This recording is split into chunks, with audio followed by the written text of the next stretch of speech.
Hey everybody, welcome back to the channel. In this video, you're checking out an updated Stamina Nightblade build for the Elder Scrolls Online. But not just that, this is a 1-bar bow build. That's right, an extremely easy 1-bar setup for the bow with no bar swapping necessary at all. Most of the gear I'm going to show you is very easy to get, and with this simple rotation, you can pull off insane damage. Of course, I'll show you other options if you want to use 2 bars to increase that damage even further. But as usual, we'll be going over all the stats, the gear set options, skills, champion points, and explaining 2 basic rotations. And all of that is coming up next. All right, everybody, here we are on the Stamina Nightblade with a 1-bar setup, a 1-bar bow build. In fact, this is going to be good for just basic, easy DPS on the Stamina Nightblade. If you want to check out a bow build, then this is going to be the setup for you. So let's go ahead and jump into our buffs here, which are extremely simple. Basically, just a potion is all you need to get started. And then checking out our buff stats, about 10,000 max magicka, 18,000 max health, and 34,000 max stamina. Your stamina recovery coming in at about 900. Weapon damage is 3,300 currently, and 54% critical. Of course, you can increase all of these with some group buffs, as well as a 2-bar setup if you want to do more damage. Now, of course, we have 64 points into max stamina, being Stamina Nightblade, running the Shadow Mundus currently for the extra crit hit damage, and also the Blue Food max health and max stamina. Now, in terms of race, what's going to do the most damage for you? Well, that's still going to be the Orc, even on the bow setup, because we do have max stamina. We have some extra max health, which is pretty nice, actually. And then Swift Warrior is going to give us 258 bonus weapon damage, as well as some extra movement speed and cost reduction for sprinting, so that's not bad at all. Of course, you can make this work on other race setups as well. I would say if you're a newer player, then definitely check out Redguard. Redguard's going to be very good on bow builds because we use so many weapon skills, and Redguards have cost reduction of weapon abilities, as well as some bonus stamina sustain, so that'd probably be my second choice. If you're not too worried about your overall damage. Of course, Wood Elf is nice for the extra stamina recovery. Then Khajiit's pretty good too for the extra critical damage. As far as potions, you are going to need some type of weapon power potion because we do not have our weapon power buff on the bow build. So keep that in mind. You will need weapon power potions for the basic 1-bar setup at least. Now, let's talk about the gear sets first. So I went with a very disease-focused build, which means we can use the new revamped Swamp Raider set. This is nice because it is a base game set, and you can get this just by going to Shadowfen, picking it up yourself, or you can actually buy this on Guild Traders. Got some pretty nice updates. So what it's doing now, it's giving you weapon critical, max stamina, weapon damage, and it's adding 600 weapon damage to your poison and disease damage abilities. So that covers, basically everything that a bow build is going to do. Because you have poison injection, that's poison damage, obviously. You got lethal arrow as well as the bow ultimate. And then Nightblades are in a unique place because they do have a disease damage skill from range as well with the spectral bow. So all of this means basically everything we do is either poison or disease damage. So this set is going to be very strong on this type of build. And you can actually make this work on some other classes too. For example, Stamina Wardens. With a bow build could make this work. I think Stamina Necro on a bow build could also make use of this set pretty well, both in PvE and PvP. So if that's what you're interested in, then definitely check out this set. So the way I'm running this currently is just 2 pieces on the body and 3 jewelry pieces. So we've got the Swamp Raider helmet, and then Swamp Raider shoulders, and then, like I said, 3 pieces of jewelry, all with weapon damage. You can trait change these to Bloodthirsty for a little bit of extra execute damage if you want, but it's not required to make the build work. So that is our first 5-piece set. And then going along with this, I am using the Flanking Strategist set, another super easy set to get. Again, this is an overland set, which you can either farm yourself or get from Guild Traders. And this is pretty interesting on Stamina Nightblade especially. Now what it does for bonuses here, you can see max stamina, weapon critical, weapon damage, so essentially the same 2 through 4 piece bonuses. But then for the 5-piece bonus, it adds 400 weapon damage to your attacks when you attack an enemy from the sides or from behind. So that's going to be the basic focus of this build to keep in mind, kind of following that archer assassin type of gameplay for the Nightblade. You're going to need to be either, on the side of your enemy or attacking from the back.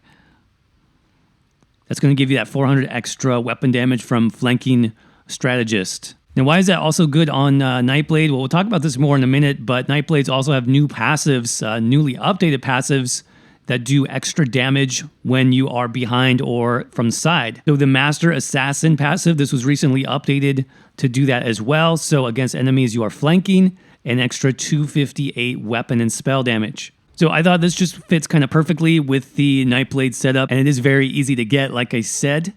So if you want to do something, obviously, for more damage, and if you don't want to limit yourself to only fighting from behind the enemy, then something like Briarheart will be very good in this place. Briarheart actually gives you a little bit more critical, which is nice. It also gives you 450 weapon damage, though there is still a 5-second cooldown, whereas with flanking, you don't have any cooldown on this, though you do have to angle yourself correctly. So yes, Briarheart would be another option.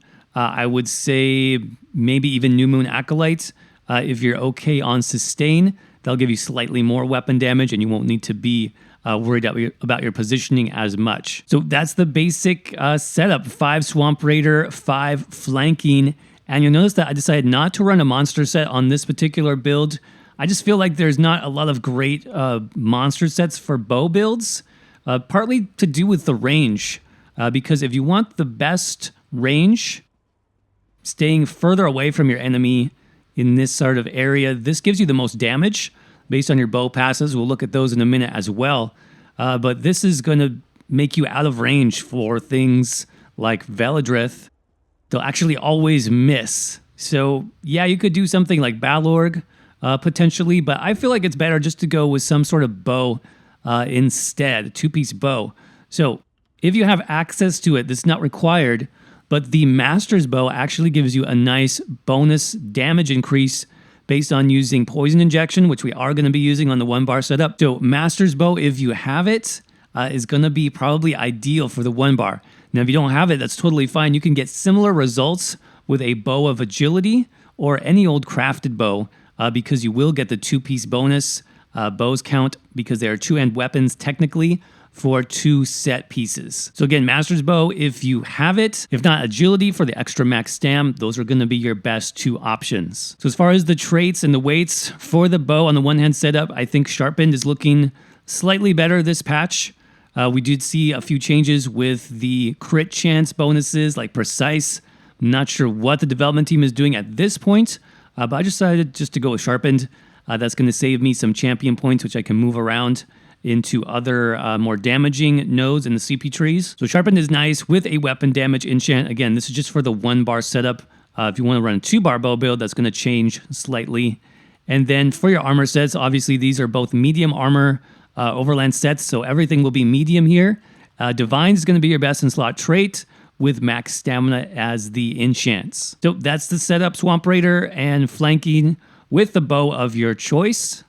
Let's go ahead and jump into the skills next. Our first ability is going to be Beast Trap. This is from the Fighters Guild skill line, and going with a different morph here because I wanted to be totally ranged on this build. So there is actually a ranged version of Beast Trap called Lightweight Trap, and you can cast this from a pretty far range, 28 meters. Gives you the same buff as Trap Beast, which is what we want. That's the minor force buff. Increases our critical damage by 10%, and also does some nice damage over time. So you can see the range for this is quite good. There you go. And very easy just to put into your rotation. Next up, Poison Injection from the bow skill line. That's the first of, that's going to be our last ability in the bow skill tree. And this just does very solid upfront damage, damage over time, and then bonus execute damage as well. It also has a nice lower cost. And of course, this is poison damage, so this is getting buffed by Swamp Raider. What I like about this as well is this has exactly the same duration as our Lightweight Trap. Trap lasts for 10 seconds, Poison Injection lasts for 10 seconds. So really easy just to make a simple rotation with these 2 damage over time skills. Next up is going to be our main spammable ability, that's Lethal Arrow. Remember, since this is poison damage, this is getting buffed by Swamp Raider as well. So this does very, very nice damage. It does have about a 1 second cast time, so that's one thing to keep in mind. You will need to learn kind of how to weave this in with your light attacks. Now, speaking of light attacks, we've got Relentless Focus as our next ability from the Nightblade class line. It's from Assassination. It's the last ability that you get. Relentless Focus is the morph that you want because this is the stamina morph. And this has changed in the Stonethorn DLC. This now gives you bonus critical damage and healing with every light attack up to 5 times. And you still get, of course, the Assassin's Scourge bow proc doing over 20k disease damage at base. They'll get buffed by our sets as well since it is disease damage also. But basically, you're going to have to keep track of this every 5 stacks and then fire off the bow proc. So great ability, very strong once you get down the rotation. Final normal ability is going to be Camouflage Hunter from the Fighters Guild Seal line. It's going to be great for a couple reasons. Number one, it gives us passive Minor Berserk while we are flanking an enemy. So again, this synergizes perfectly with the build since we're getting extra flanking damage from being a Nightblade. This also works with the flanking strategist set that we're using. And the 8% Minor Berserk is very nice, especially if you don't have anybody in your group providing this for you. And then even if you do, this is just nice for the extra passive weapon damage.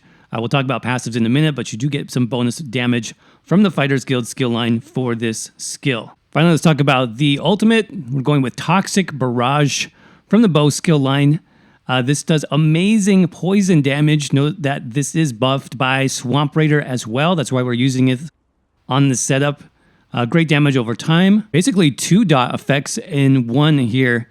So yes, it is a channel. This means you cannot use other abilities while you're channeling this. But even with that fact, I found that this did almost double the damage of Ballista, even though I can't cast anything else. So I felt like it was worth it on the setup. Plus it goes with the toxic theme of this build. So why not? That covers all the basic abilities.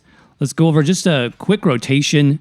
Like I said, buffs are very simple. Buff up with Relentless Focus and your potion. And then in terms of your distance, this is something that you want to work on too, especially on the Stamina Nightblade. We got to be behind or to the side. And then notice my abilities here. Right about there, my Poison Injection is grayed out. That means this is not a good distance for me. Yes, my other abilities will work, but Poison Injection and my ultimate have to be a little bit closer. So this is sort of the range that we want. Now, in terms of our rotation, super easy. It's just going to be a light attack in front of each ability, starting with our lightweight beast trap. So light attack trap, light attack poison injection, light attack lethal arrow, light attack lethal arrow, light attack. You'll see my bow proc is ready. Go ahead and fire that, and that's the rotation. Let's go ahead and do one more, and then we'll show the ultimate. So light attack, beast trap, light attack, poison injection, light attack, lethal arrow. Make sure you're light attacking. One more lethal arrow. You can see now I'm at 4 stacks, and I can do a light attack into a bow proc for maximum damage. Now, if your ultimate is ready, you'll basically just want to do your dots. So beast trap, poison injection, and then fire off your Toxic Barrage. That way all your dots are on at the same time. And just continue to do a couple of lethal arrows, bow proc, and then restart. Okay, so that's the easy rotation. If you want to do just a 1-bar bow build, that's how you can make that work. Now, how would you want to change this for more damage? Pretty simple. You'd run 2 bows. And for your second bow, best in slot will probably be a Maelstrom bow. That's because we'll want to use volley on the back bar.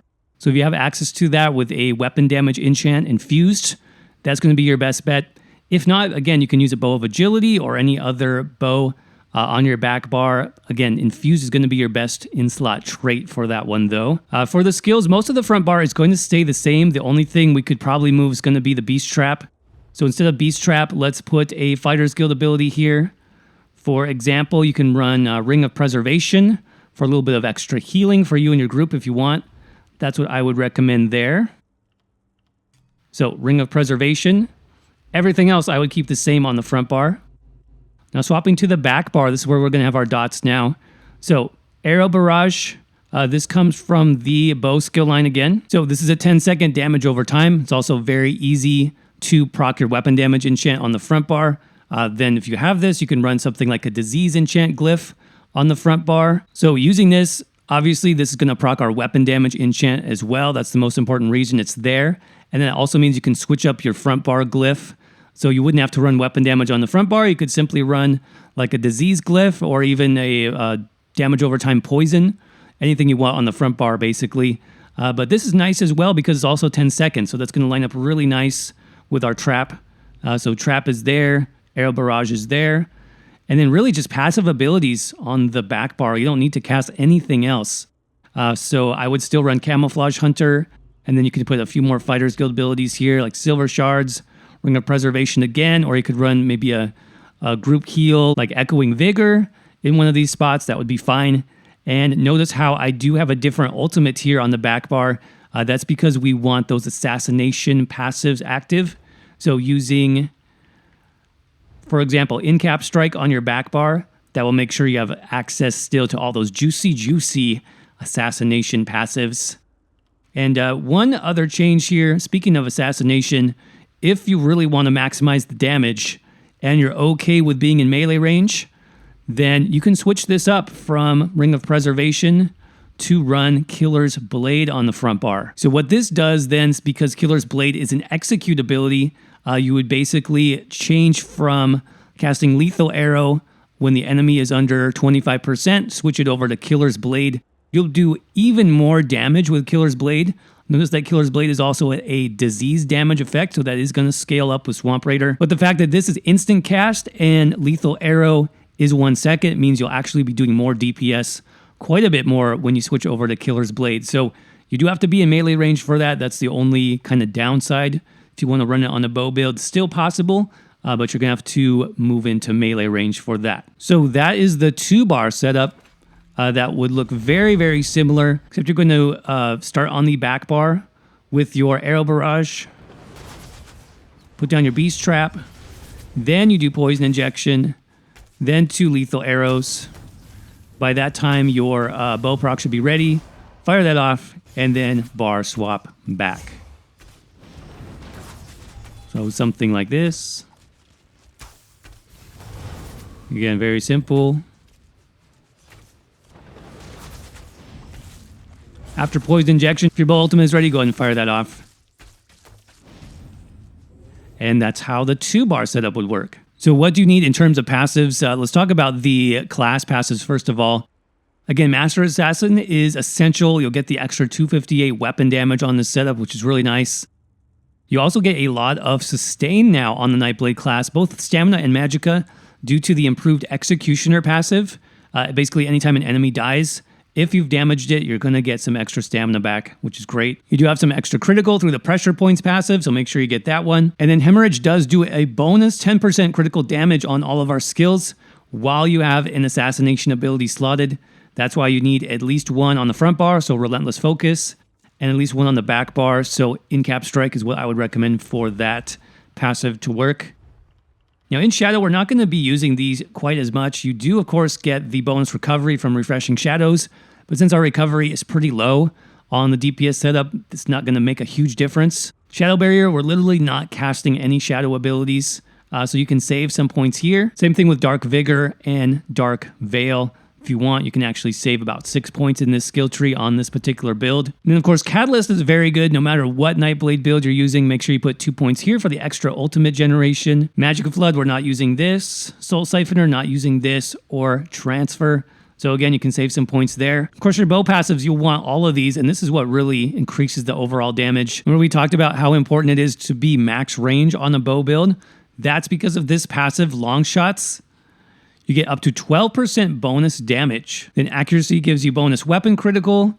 Ranger reduces the cost of your bow abilities. Hawkeye, this synergizes really well with the Nightblade Relentless Focus, by the way, because we're always light attacking.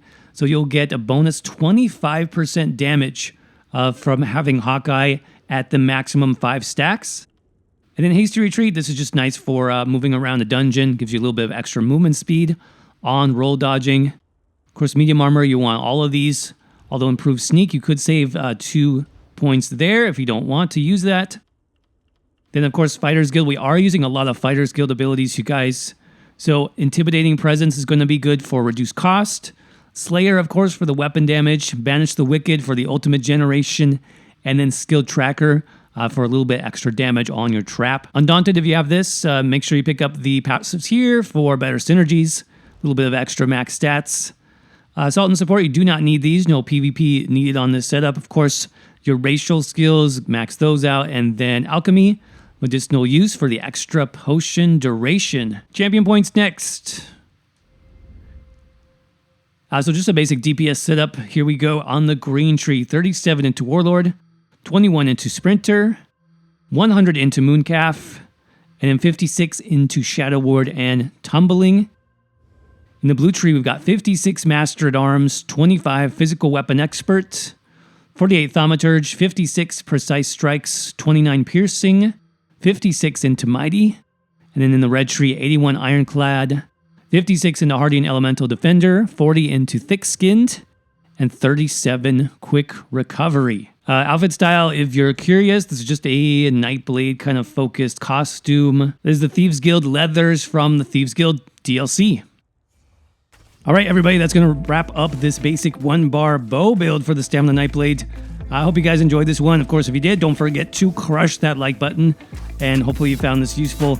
Like I mentioned earlier, you can apply this build to other classes as well, I think, like Stamina Warden, Stamina Necromancer, just for a great, easy-to-use setup that's working well for me. This is also flexible, obviously. I mean, you can add things like Reliquin for more damage. We also talked about how to add the Execute Killer's Blade to the front bar if you want to tweak this build even more for trials. As usual, thank you all so much for watching. I hope you're doing well. Stay safe, and I'll see you around in the next video.